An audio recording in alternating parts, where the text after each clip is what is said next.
Bonjour à tous. Alors, on va faire une petite vidéo pour vous montrer comment est-ce qu'on gère les files d'attente et la gestion des erreurs au quotidien. Donc, quand je suis sur le tableau de bord de Power AI ici, j'ai un certain nombre de petits blocs qui m'indiquent le nombre d'articles en génération, le nombre d'articles en attente et le nombre d'articles en erreur. Alors, normalement, vous avez un raccourci en haut pour la file de génération de contenu, file d'attente de génération de contenu, et vous pouvez également y accéder depuis le menu de gauche, ici, avec file d'attente. Donc, je vais cliquer ici et je m'aperçois que j'ai donc 4 petits onglets, la totalité, donc ceux qui sont en attente, ceux qui sont en cours et ceux qui sont en erreur. Donc ici, j'en ai aucun en attente, aucun en cours, et j'ai simulé un article en erreur pour vous montrer un petit peu à quoi ça ressemble. Donc lorsque vous vous connectez le matin à Power AI et que vous découvrez que depuis le dashboard, vous avez ici un ou plusieurs articles en erreur, eh bien, vous cliquez dessus. Et vous pouvez ici voir pourquoi ça ne s'est pas bien passé. Alors les raisons principales pour lesquelles on peut avoir des articles en erreur sont les suivants. Tout d'abord, vous pouvez ne plus avoir de crédit sur votre compte OpenAI. Donc vérifiez d'emblée si vous avez encore de l'argent. Je ne sais pas comment, si vous avez mis du refill automatique ou pas. Donc vérifiez que vous pouvez consommer OpenAI. Donc, premier élément. Deuxième point, vous pouvez avoir une vraie erreur de génération, à savoir, nous avons donné des instructions à l'IA pour générer votre contenu et elle ne les a pas respectées, auquel cas on considère que ce contenu n'est pas bon et donc pour attirer votre attention, on le met en erreur. Troisième cas, vous pouvez avoir également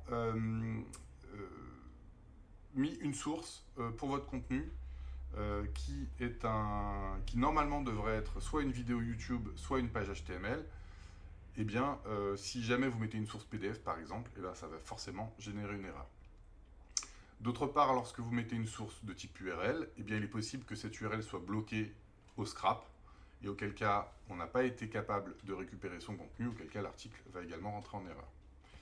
Alors, parfois, et là j'attire votre attention sur ce type d'erreur, parfois vous avez écrit « ce site n'a pas d'auteur ». Donc, par exemple, ici, nous avons un seul site, on va retourner sur le dashboard du site, et on va s'assurer que ce site a bien des auteurs. Alors pourquoi est-ce qu'on parle d'auteur? C'est parce que vous avez plusieurs types de profils dans WordPress. Vous avez tout d'abord le type admin, ensuite vous avez le type éditeur, vous avez le type auteur. Donc pour que Power AI fonctionne correctement, il n'y a que deux cas possibles. Soit vous n'avez qu'un seul admin, auquel cas ça va marcher, mais ici au niveau du dashboard du site, ça va vous indiquer « Attention, vous n'avez qu'un admin ». Vous n'avez qu'un auteur de type admin, et ça, bon, on ne vous le recommande pas, parce que si jamais votre site affiche par exemple le nom de l'admin et que ce n'est pas ce que vous voulez présenter au grand public, ça va être un problème. Donc, il vous faut au moins un profil de type auteur, et là, vous n'aurez aucun souci. J'ai déjà vu des profils qui, par exemple, avaient 2 éditeurs, 3 admins, mais aucun auteur.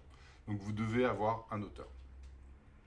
Une fois que vous avez un auteur, en fait, ici, il va apparaître ici. Si vous n'en avez pas, vous pouvez tout simplement cliquer sur le 1 ici et ça va vous générer un auteur. Voilà, c'est les types d'erreurs qui peuvent être rencontrées au quotidien, en tout cas au début quand on installe son premier site ou même d'autres sites. C'est les types d'erreurs qu'on peut rencontrer à la génération de contenu. Donc ici, lorsque vous avez un article en erreur, d'abord, si par exemple vous n'avez pas plus de crédit sur votre clé OpenAI, le seul moyen de régénérer cet article, c'est de remettre de l'argent sur votre compte OpenAI. Si votre site n'a pas d'auteur, eh bien, il va falloir générer un auteur pour votre site. Une fois que vous avez réglé le problème qui est indiqué ici, si bien sûr c'est l'un des cas que je viens d'évoquer, dans ce cas, vous pouvez régénérer votre article, soit ici en cliquant sur « Relancer la génération », soit carrément, si vous avez une liste de 5-6 articles, eh bien, vous pouvez ici cliquer sur « Relancer tout en différé ». Alors, relancer tout court, ça va relancer en conservant les statuts de différé ou de live qui avaient été au départ paramétrés. Voilà, donc vous contrôlez vos articles en erreur le matin, vous accédez à la liste, vous corrigez les problèmes si c'est de votre ressort, et vous régénérez soit chaque article ici, soit la totalité des articles ici. C'est tout pour aujourd'hui, à bientôt.